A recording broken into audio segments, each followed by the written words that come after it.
Everyone, ಮತ್ತೊಮ್ಮೆ rayon ಸ್ಟಾರೋಗೆ ಸ್ವಾಗತ. ಇವತ್ತಿನ ರೀಡಿಂಗ್ನಲ್ಲಿ ನಿಮಗೆ ಸದಾ ನೆನಪಾಗೋ ವ್ಯಕ್ತಿ ಮನಸ್ಸಲ್ಲಿ ಏನಿದೆ ಆ ಒಂದು ಟಾಪಿಕ್ ತಗೊಂಡು ಇವತ್ತಿನ ರೀಡಿಂಗ್ ಶುರು ಮಾಡ್ತಾ ಇದ್ದೀನಿ. ಇದು ಕರೆಂಟ್ ಫೀಲಿಂಗ್ ಸೆಕ್ಷನ್ ಆಗಿರುತ್ತೆ, ಹಾಗೆ ಕಲೆಕ್ಟಿವ್ ಎನರ್ಜಿನಲ್ಲಿರುತ್ತೆ. ಯಾರ್ಯಾರು ನನಗೆ ಸಬ್ಸ್ಕ್ರೈಬ್ ಮಾಡ್ತಾ ಇದ್ದೀರಾ, ಕಮೆಂಟ್ಸ್ ಮಾಡ್ತಾ ಇದ್ದೀರಾ, lot of thanks to you. ಇದು ಜನರಲ್ ರೀಡಿಂಗ್ ಆಗಿರೋದ್ರಿಂದ ನಿಮ್ಮ ಲೈಫಲ್ಲಿ ಹೆಚ್ಚಿನ ಕ್ಲಾರಿಟಿ ಬೇಕಿದ್ರೆ, ಅಡ್ವೈಸ್ ಬೇಕಿದ್ರೆ ನೀವು ಪರ್ಸ್ನಲ್ ರೀಡಿಂಗ್ ತಗೋಬಹುದು. ಹಾಗೆ ನನ್ನ ಹಳೆ ವಿಡಿಯೋಗಳನ್ನ ಸಹ ನೋಡಬಹುದು. ಇದು ಟೈಮ್ಲೆಸ್ ಆಗಿರುತ್ತೆ, ನೀವು ಯಾವಾಗ ನೋಡಿದ್ರೂ ಅನ್ವಯಿಸುತ್ತೆ. Card number 1, card number 2.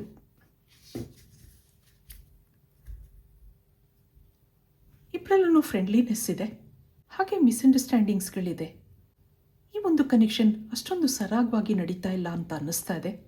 ನೀವು ಈ ವ್ಯಕ್ತಿನಲ್ಲಿ ಡೀಪಾಗಿ ಕನೆಕ್ಟ್ ಆಗಿದ್ದೀರಾ. ಆ ಕಡೆಯಿಂದ ಅಂಥ ರೆಸ್ಪಾನ್ಸ್ ಇಲ್ಲ. ನಿಮಗೆ ಅವ್ರು ಇಷ್ಟಪಡ್ತಾ ಇದ್ದಾರೆ, ನಿಮ್ಮನ್ನು ನೋಡಿದ್ರೆ ಸಂತೋಷ ಆಗುತ್ತೆ, ಹಾಗೆಲ್ಲ ನಿಮ್ಗೆ ಅನಿಸುತ್ತೆ. ಆದ್ರೂ ಅವ್ರ ಬಿಹೇವಿಯರಲ್ಲಿ ಏನೋ ಚೇಂಜಸ್ ಇದೆ. ಆಗಾಗ ನಿಮ್ಮನ್ನು ಅವಾಯ್ಡ್ ಮಾಡೋದಿದೆ, ಸೈಲೆಂಟ್ ಆಗಿರೋದಿದೆ. ಇದು ನಿಮಗೆ ಯೋಚನೆ ಆಗ್ತಾ ಇದೆ. ಇವರನ್ನು ನಿಮಗೆ ಮರೆಯೋಕ್ಕಾಗ್ತಾ ಇಲ್ಲ. ಎಲ್ಲಿ ಹೋಗಲಿ ನೆನಪಾಗ್ತಾರೆ. ಯಾವುದೇ ಕೆಲಸ ಮಾಡ್ತಾ ಇರಲಿ, ಎಷ್ಟು ಮರಿಬೇಕು ಅಂದ್ರೂ ಸಾಧ್ಯ ಆಗ್ತಾ ಇಲ್ಲ ಅಂತ ಅನಿಸುತ್ತೆ ನಿಮಗೆ. ಅವ್ರಿಗೇನು ಫೀಲಿಂಗ್ಸ್ ಇದೆ ಅದನ್ನು ನೋಡೋಣ. ನಿಮ್ಮನ್ನು ನೋಡಿದಾಗ ಸಂತೋಷ ಇದೆ, ಆದರೆ ಏನೋ ಸಮಸ್ಯೆಗಳಿದೆ. ಅದರಿಂದೆಲ್ಲ ಫ್ರೀ ಆಗಬೇಕು, ಫ್ರೀಡಮ್ ಬೇಕು ನನಗೆ, ಹಾಗನ್ನಿಸ್ತಾ ಇದೆ ಅವ್ರಿಗೆ. ಇವರು ಒಂಥರ ಸೀದಾ ಸಾದಾ ವ್ಯಕ್ತಿ ಆಗಿದ್ರೂ ನೋಡೋಕ್ಕೆ ಸಂತೋಷವಾಗಿರೋ ಹಾಗೆ ಕಾಣ್ತಾರೆ. ಆದರೆ ಒಳಗಡೆ ಸಾಕಷ್ಟು ಸಮಸ್ಯೆಗಳಿದೆ ಅನ್ನೋದು ಬರ್ತಾ ಇದೆ. ಏನೋ ಫೈನಾನ್ಷಿಯಲ್ ಇಶ್ಯೂಸ್ ಇರಬಹುದು, ಅಥವಾ ಮನೆ ಕಡೆ ರೆಸ್ಪಾನ್ಸಿಬಿಲಿಟೀಸ್ ಇರಬಹುದು. ತಲೆ ತುಂಬ ಯೋಚನೆಗಳಿದೆ. ಆಚೆ ಬಂದಾಗ ಅಥವಾ ಕೆಲಸ ಮಾಡುವಾಗ ಅದನ್ನೆಲ್ಲ ಒಂದು ಕಡೆ ಸೈಡಿಗೆ ತೆಗೆದಿಡ್ತಾರೆ. ಆದಷ್ಟು ಸಂತೋಷವಾಗಿರೋಕ್ಕೆ ಪ್ರಯತ್ನ ಮಾಡ್ತಾರೆ. ಎಲ್ಲರ ಜೊತೆ ಖುಷಿಯಾಗಿ ಚೆನ್ನಾಗಿ ಮಾತಾಡ್ತಾರೆ. ಇವ್ರದ್ದೊಂದು ಅಟ್ರಾಕ್ಟಿವ್ ಪರ್ಸ್ನಾಲಿಟಿ ಹಾಗನ್ನಿಸುತ್ತೆ. ಅದಕ್ಕೆ ನೀವು ಇವ್ರಿಗೆ ಅಟ್ರಾಕ್ಟ್ ಆಗಿದ್ದೀರಾ. ಯಾಕೋ ಅವರನ್ನು ಮರಿಬೇಕು ಅಂತ ಅನ್ನಿಸ್ತಾ ಇಲ್ಲ ನಿಮಗೆ. ಎಲ್ಲರ ಜೊತೆ ಫ್ರೆಂಡ್ಲಿ ಆಗಿರ್ತಾರೆ. ಅವರ ಈ ವ್ಯಕ್ತಿತ್ವ ನಿಮ್ಗೆ ಇಷ್ಟ ಆಗಿದೆ.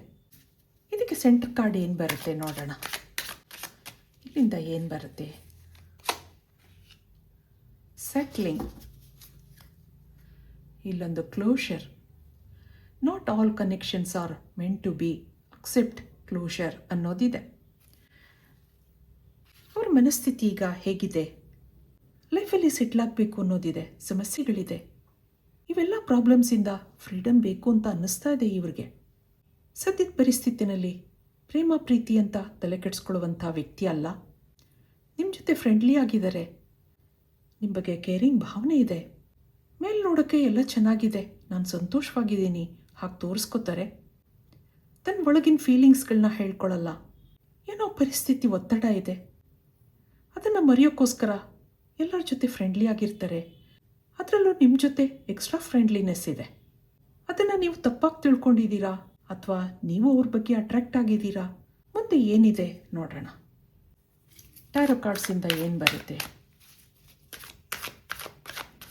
ಅವ್ರ ಮನಸ್ಸಲ್ಲಿ ಏನಿದೆ? 2 ಆಫ್ ಕಾಯಿನ್ಸ್. ಇಲ್ಲಿ ಮೂನ್ ಕಾರ್ಡ್ ಬರ್ತಾ ಇದೆ. ಮೂನ್ ಎನರ್ಜಿ ಇದೆ. King of wands, king of cups, 9 of coins. ಇಲ್ಲಿ 7 ಆಫ್ ವ್ಯಾಂಡ್ಸ್ ಬರ್ತಾ ಇದೆ. ಮೆಂಟಲಿ ಏನೋ ಡಿಸ್ಟರ್ಬ್ ಆಗಿದ್ದಾರೆ ಈ ವ್ಯಕ್ತಿ ಅನ್ನೋದಿದೆ. ಆದರೆ ಅದನ್ನು ಶೇರ್ ಮಾಡ್ಕೋಬೇಕು ಯಾರ ಹತ್ರನೂ ಹಾಗನ್ನಿಸ್ತಾ ಇಲ್ಲ. ತನ್ನ ಕಷ್ಟದ ಪರಿಸ್ಥಿತಿನ ಹೇಳ್ಕೊಳ್ಳೋದ್ರಿಂದ ಏನೂ ಪ್ರಯೋಜನ ಇಲ್ಲ ಅಂತ ಅನ್ನಿಸ್ತಿದೆ ಇವ್ರಿಗೆ. ಇವರೊಂದು ಇಮೋಷ್ನಲ್ ಆಗಿರುವಂಥ ವ್ಯಕ್ತಿ ಆದ್ರೂ ಪ್ರಾಕ್ಟಿಕಲ್ ಅನ್ನಿಸ್ತಾ ಇದೆ. ಕೆಲಸ ಕಾರ್ಯದಲ್ಲಿ ಡಿಸಿಪ್ಲಿನ್ ಇದೆ. ಅವರನ್ನು ನೋಡಿದಾಗ ನಿಮಗೇನೋ ರೆಸ್ಪೆಕ್ಟ್ ಇದೆ. ಹೀಗಿರುವಂಥ ವ್ಯಕ್ತಿ ನನ್ನ ಜೀವನದಲ್ಲಿದ್ದರೆ ಜೀವನ ಎಷ್ಟು ಚೆನ್ನಾಗಿರುತ್ತೆ ಹಾಗೆ ನೀವು ಅಂದ್ಕೊಳ್ಳೋದಿದೆ. ಏನೋ ಫೈನಾನ್ಷಿಯಲ್ ಇಶ್ಯೂಸ್ ಇದೆ, ಮೆಂಟಲಿ ಡಿಸ್ಟರ್ಬ್ ಆಗಿದ್ದಾರೆ ಅನ್ನೋದು ಬರ್ತಾ ಇದೆ. ಹಾಗೆ ಜೀವನದಲ್ಲಿ ಏನೋ ಕಹಿ ಅನುಭವಗಳೂ ಇದೆ. ಫೈನಾನ್ಷಿಯಲ್ ಲಾಸ್ ಇರ್ಬೋದು, ಅಥವಾ ಇಮೋಷನಲ್ ಲಾಸ್ ಇರ್ಬೋದು. ಯಾವುದೋ ಯೋಚನೆಗಳಲ್ಲಿ ಈ ವ್ಯಕ್ತಿ ಡಿಸ್ಟರ್ಬ್ ಆಗಿದ್ದಾರೆ ಅನ್ನೋದು ಬರ್ತಾ ಇದೆ. ನಿಮ್ಮ ಜೊತೆ ಮಾತಾಡುವಾಗ ಸಂತೋಷವಾಗಿರ್ತಾರೆ, ಗಂಟೆಗಟ್ಟಲೆ ನಿಮ್ಮ ಜೊತೆ ಮಾತಾಡೋದಿದೆ. ಆದರೆ ತನ್ನ ಪರ್ಸ್ನಲ್ ವಿಷಯ ಏನೂ ಹೇಳ್ಕೊಳ್ಳಲ್ಲ.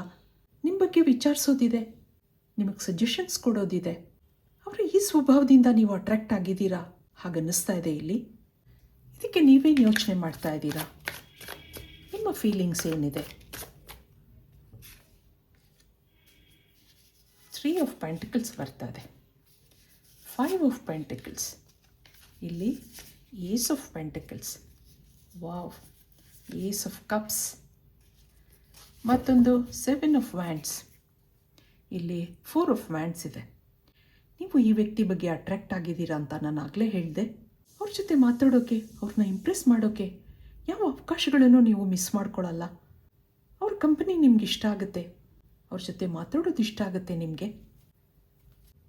ಎಷ್ಟೋ ಸರಿ ಅವ್ರಿಗೆ ನೀವು ಪ್ರಪೋಸ್ ಮಾಡಬೇಕು ಹಾಗನ್ಸುತ್ತೆ. ಅವ್ರು ನಿಮ್ಮನ್ನು ಇಷ್ಟಪಡ್ತಾ ಇದ್ದಾರೆ, ಕೇರಿಂಗ್ ಭಾವನೆ ಇದೆ, ಹಾಗೆಲ್ಲ ನಿಮ್ಗನ್ಸುತ್ತೆ. ಅವ್ರ ಮೇಲೆ ಡೀಪ್ ಫೀಲಿಂಗ್ಸ್ ಬೆಳೆಸ್ಕೊಂಡಿದ್ದೀರಾ ನೀವು. ಯಾಕೋ ಅವ್ರನ್ನ ಬಿಟ್ಕೊಡ್ಬೇಕು ಅನ್ಸಲ್ಲ, ಇಮೋಷ್ನಲ್ ಆಗಿ ಅಟ್ಯಾಚ್ ಆಗಿದ್ದೀರಾ. ಎಷ್ಟೋ ಸರಿ ಆ ವ್ಯಕ್ತಿಗೋಸ್ಕರ ನೀವು ಪ್ರೇಯರ್ಸ್ ಮಾಡ್ಕೊಳ್ಳೋದಿದೆ, ದೇವ್ರನ್ನೆಲ್ಲ ಬೇಡ್ಕೊಳ್ಳೋದಿದೆ. ಈ ಥರ ವ್ಯಕ್ತಿ ನನ್ನ ಜೀವನಕ್ಕೆ ಬರಲಿ ಹಾಗೆಲ್ಲ ನೀವು ಕೇಳ್ಕೊಳ್ಳೋದಿದೆ. ಡೈರೆಕ್ಟಾಗಿ ಕೇಳಬೇಕು ಅಂತ ಅನ್ಕೋತೀರಾ, ಆದರೆ ಡಿಸ್ಟರ್ಬ್ ಆಗಿದ್ದೀರಾ. ಇಲ್ಲ ಅಂತಂದರೆ ಏನು ಮಾಡೋದು? ಅವ್ರ ಲೈಫಲ್ಲಿ ಬೇರೆ ಯಾರಾದರೂ ಇರಬಹುದಾ? ಹಾಗೇನಾದರೂ ಹೇಳಿದ್ರೆ ಅದನ್ನು ತಡ್ಕೊಳ್ಳೋ ಶಕ್ತಿ ನಿಮಗಿಲ್ಲ. ಮನಸ್ಸಲ್ಲಿ ಏನೋ ಆಶಾಭಾವನೆ ಬೆಳೆಸ್ಕೊಂಡಿದ್ದೀರಾ, ಯಾವುದೋ ಕಲ್ಪನಾ ಲೋಕದಲ್ಲಿದ್ದೀರಾ. ನಿಮ್ಗದು ಖುಷಿ ಕೊಡುತ್ತೆ. ಇಲ್ಲ ಅನ್ನೋ ಪದ ಒಪ್ಕೊಳ್ಳೋಕ್ಕೆ ರೆಡಿ ಇಲ್ಲ ನೀವು. ಇಲ್ಲಿ ನೀವೊಂದು ಸೆನ್ಸಿಟಿವ್ ಪರ್ಸನ್ ಹಾಗನ್ನಿಸ್ತಾ ಇದೆ. ಅವ್ರ ಪರ್ಸ್ನಾಲಿಟಿಯಿಂದ ನೀವು ಅಟ್ರ್ಯಾಕ್ಟ್ ಆಗಿದ್ದೀರಾ. ನಿಮ್ಮ ಆಸೆಗಳನ್ನ ಎಷ್ಟೋ ಸರಿ ನೀವು ಇಂಡೈರೆಕ್ಟಾಗಿ ಹೇಳ್ಕೊಂಡಿದ್ದೀರಾ, ಆದರೆ ಅವರು ಡಿಪ್ಲೊಮ್ಯಾಟಿಕ್ ಆಗಿ ಆನ್ಸರ್ ಕೊಡ್ತಾರೆ. ಕೆಲವು ಸೆನ್ಸಿಟಿವ್ ವಿಷಯಗಳು ಬಂದಾಗ ನಿಮ್ಮನ್ನು ಅವಾಯ್ಡ್ ಮಾಡೋದಿದೆ. ಎಷ್ಟೋ ದಿನ ನಿಮ್ಮಿಂದ ಸೈಲೆಂಟ್ ಆಗಿರೋದಿದೆ. ಆಗ ನಿಮಗೆ ಇನ್ಸೆಕ್ಯೂರಿಟಿ ಫೀಲ್ ಆಗುತ್ತೆ. ಈ ವ್ಯಕ್ತಿ ಯಾಕೆ ಹೀಗೆ? ಹಾಗೆ ನೀವು ಎಷ್ಟೋ ಸರಿ ಯೋಚನೆ ಮಾಡಿರೋದಿದೆ. ಅವ್ರ ಪರ್ಸ್ನಲ್ ವಿಷಯ ಬಗ್ಗೆ ನಿಮಗೆ ಕ್ಯೂರಿಯಾಸಿಟಿ ಇದೆ, ಆದರೆ ಅವರೇನು ಬಿಟ್ಕೊಡ್ತಾ ಇಲ್ಲ. ಅದು ನಿಮಗೆ ಯೋಚನೆ ಆಗ್ತಾ ಇದೆ. ಮೇಲೆ ನೋಡೋಕ್ಕೆ ಕಾನ್ಫಿಡೆಂಟ್ ಆಗಿದ್ದಾರೆ ಅವರು.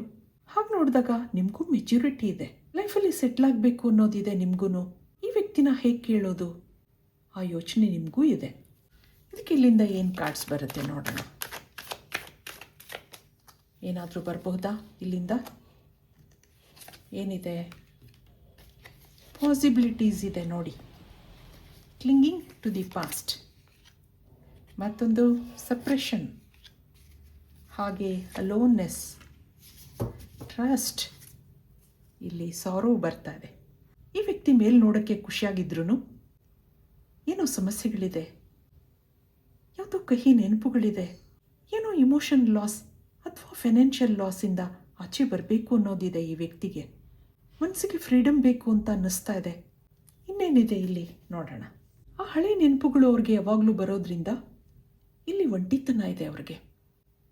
ಅದನ್ನು ಮರೆಯೋಕ್ಕೋಸ್ಕರ ನಿಮ್ಮ ಜೊತೆ ಫ್ರೆಂಡ್ಲಿ ಆಗಿರ್ತಾರೆ, ಆದಷ್ಟು ಸಂತೋಷವಾಗಿರೋಕ್ಕೆ ಪ್ರಯತ್ನ ಮಾಡ್ತಾರೆ. ಆ ಹಿಂದಿನ ಭಾವನೆಗಳನ್ನ ಸಪ್ರೆಸ್ ಮಾಡ್ಕೋಬೇಕು ಅನ್ನೋ ಪ್ರಯತ್ನ ಇದೆ. ಅದೆಲ್ಲ ಎಂಡ್ ಆಗಬೇಕು, ಮುಂದೆ ನಾನು ಹೊಸ ಜೀವನ ಮಾಡಬೇಕು, ಹಾಗೆಲ್ಲ ಅವ್ರ ಯೋಚನೆಗಳಿದ್ರೂ ನಿಮ್ಮ ಹತ್ರ ಯಾವುದೇ ಮಾತಾಡ್ತಾ ಇಲ್ಲ, ಏನೂ ಹೇಳ್ಕೊತಾ ಇಲ್ಲ. ಒಂದು ಕಡೆ ನೀವಿಷ್ಟ ಇರಬಹುದು ಅವ್ರಿಗೆ. ಇಲ್ಲಿ ಪಾಸಿಬಿಲಿಟೀಸ್ ಬರ್ತಾ ಇದೆ. ಹಾಗೆ ನಿಮ್ಮ ಮೇಲೆ ನಂಬಿಕೆನೂ ಇದೆ. ನೀವು ಒಂದು ಒಳ್ಳೆ ವ್ಯಕ್ತಿ ಹಾಗನ್ಸುತ್ತೆ ಅವ್ರಿಗೆ. ದಿನ ಕಳೆದ ಹಾಗೆ ಅಟ್ಯಾಚ್ಮೆಂಟ್ ಬೆಳೆದಿದೆ, ಆತ್ಮೀಯತೆ ಬೆಳೆದಿದೆ. ಹಾಗೆ ನಿಮ್ಮ ಮೇಲೆ ಕೇರಿಂಗ್ ಭಾವನೆನೂ ಇದೆ ಇವ್ರಿಗೆ. ಮನಸ್ಸಿನ ಭಾವನೆಗಳನ್ನೆಲ್ಲ ಇವರು ಸಪ್ರೆಸ್ ಮಾಡ್ಕೋತಾ ಇದ್ದಾರೆ ಅನ್ನೋದಿದೆ. ಇದಕ್ಕೆ ಇಲ್ಲಿಂದ ಏನು ಅಡ್ವೈಸ್ ಇದೆ ನೋಡೋಣ. ಈ ಕನೆಕ್ಷನಲ್ಲಿ ಏನು ಅಡ್ವೈಸ್ ಇದೆ? Surrender your ego.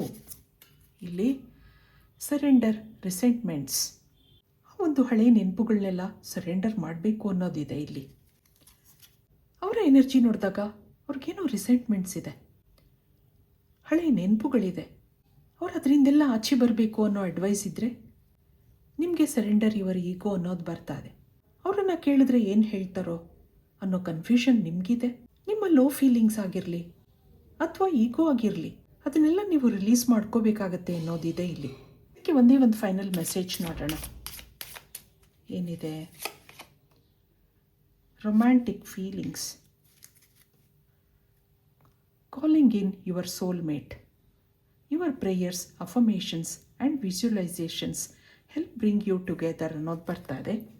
ಇವ್ರಿಗೋಸ್ಕರ prayers ಮಾಡ್ಕೊಳ್ಳೋದಿದೆ, manifest ಮಾಡ್ಕೊಳ್ಳೋದಿದೆ, ಅದೆಲ್ಲ ವರ್ಕ್ ಆಗ್ತಾ ಇದೆ ಅನ್ನೋದು ಬರ್ತಾ ಇದೆ. ನಿಮ್ಮ ಮೇಲೆ ಅವ್ರಿಗೆ ರೊಮ್ಯಾಂಟಿಕ್ ಫೀಲಿಂಗ್ಸ್ ಇದೆ, ಅದನ್ನೆಲ್ಲ ಸಪ್ರೆಸ್ ಮಾಡ್ಕೊಳ್ಳೋದಿದೆ. ಅವರು ಇಬ್ಬರಲ್ಲೂ ಸೋಲ್ಮೇಟ್ ಕನೆಕ್ಷನ್ ಇರೋದ್ರಿಂದ ಇದು ಸ್ಲೋ ಆಗಿ ನಡೆಯುತ್ತೆ.